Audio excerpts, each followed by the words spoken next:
Bonsoir à toutes et à tous et bienvenue dans ce nouvel épisode d'1, 2, 3 BD chez les libraires avec JLM Assurance. Alors c'est les vacances, je vous propose qu'on aille faire un tour dans le sud et qu'on retrouve une librairie qu'on ne connaît pas, qui est la librairie Le Dernier Rempart, et on va retrouver Pierre pour ses coups de cœur. Salut Pierre. Bonjour. Bon alors il y a deux Je suis ravi d'être librairies à là. Antibes, hein, c'est ça? Enfin il y a deux boutiques Le Dernier Rempart.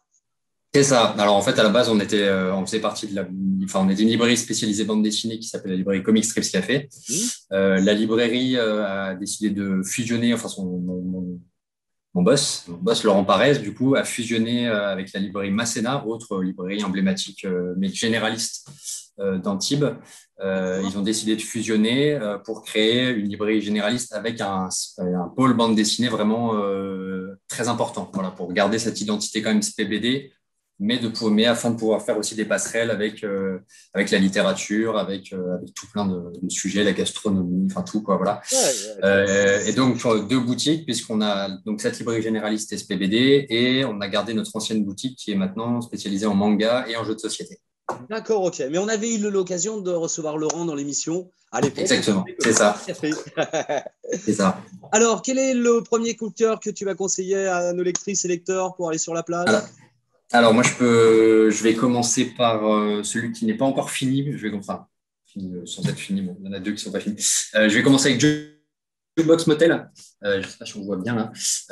Donc Jukebox Motel, qui sera une série en 2 tomes chez Grand Angle, qui va raconter l'histoire de Thomas Shepper. Thomas Shepper, qui est un étudiant peintre, étudiant artiste, qui va créer une toile, alors qu'il est vraiment pas loin de la dépression et de tout arrêter, créer une toile qui va impressionner jusqu'à Andy Warhol. Voilà, Andy Warhol va voir sa peinture et va avoir un effet de choc et va le présenter à un revendeur d'art, on ne sait pas trop, un personnage assez mystérieux, qui va lui en commander 10 autres. Voilà. Enfin, il va rentrer en fait dans une espèce d'engrenage où il va devoir créer des œuvres ayant le même effet, alors que la première a été créée par un coup de chance. Pour ça, il va s'isoler dans l'arrière-pays américain, quoi, dans le Texas, la Californie, voilà. Il fait une rencontre aussi avec un musicien, un artiste. Il fait une rencontre aussi avec un artiste, un guitariste. Oui, absolument. Pas n'importe lequel, puisqu'il va rencontrer Johnny Cash. Voilà. Et donc, toute une histoire de rencontre, de relation, donc une histoire un petit peu qui va mélanger thriller et tranche de vie, je dirais. Et voilà, servi par le dessin de. Donc, c'est une adaptation de roman à la base. Donc, Jukebox Motel est un roman qui est sorti il y a je ne sais pas combien d'années, qui est donc adapté ici par Tom Graffin et Marie Duvoisin.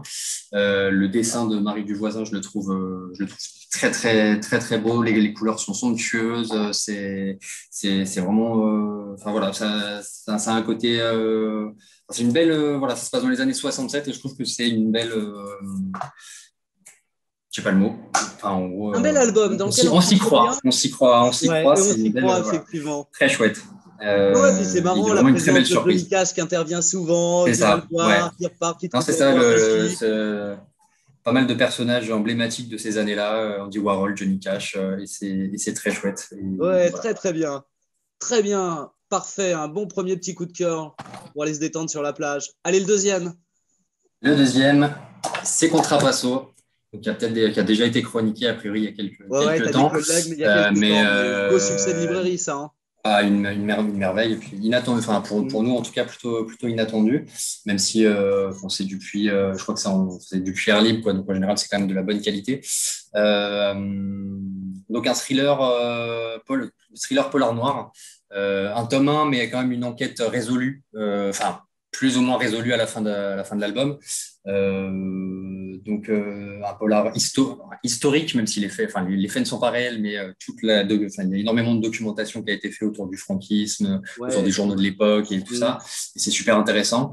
Et donc on va suivre deux journalistes, un vieux de la vieille et un petit jeune français qui sont, à l'époque du franquisme, ils sont forcés de faire des faits divers tout pourris qui les intéressent pas et vont plutôt se diriger vers les scènes de crime et devenir plus ou moins, enfin, devenir enquêteurs, en fait, voilà. Et ils vont avoir une enquête à résoudre pendant cet album. Et c'est génial aussi, c'est très beau. Le dessin de Teresa Valero, je trouve qu'il met vraiment une ambiance qui est parfaite. Parfaite parce que c'est vraiment un polar noir, mais avec un côté.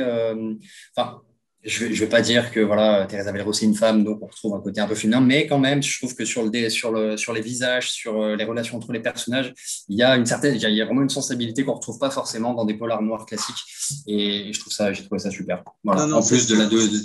Superbement bien fait, ça. Vraiment très, très bien. Ceux qui connaissent pas, ceux et celles qui ne connaissent pas, il faut aller découvrir cet album qui est sublime. Allez, le petit dernier. Absolument.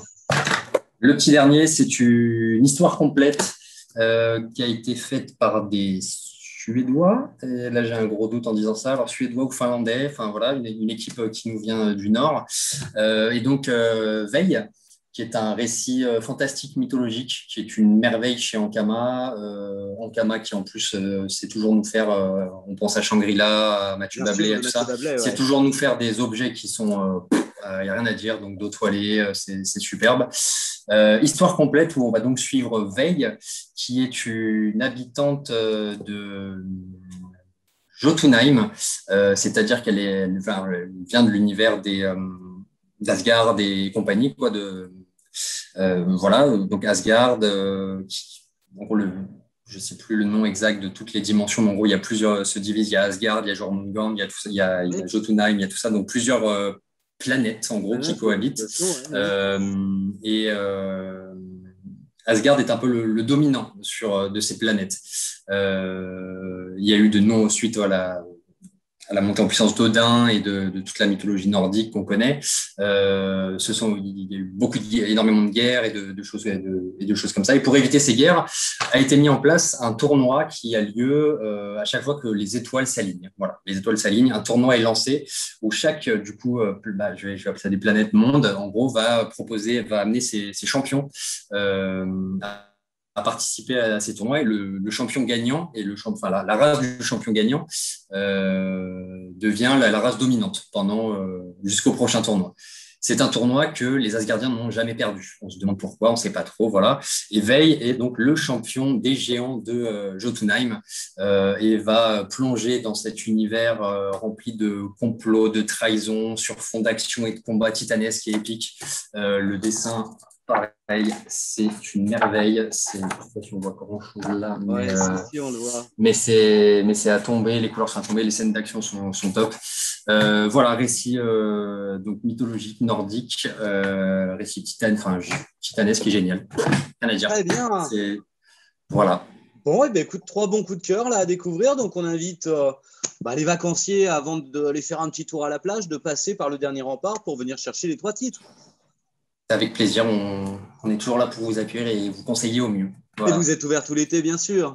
Et on est ouvert tout l'été de 9h30 à 19h, tout ça. Voilà. Très bien. Sauf le dimanche. Eh bien, écoute, Pierre, je te remercie pour ces 3 conseils de lecture. Et puis, je reviendrai peut-être à la rentrée, faire un petit tour. Et avec grand plaisir. Merci à toi, en tout cas. Allez, à bientôt. Salut. À bientôt.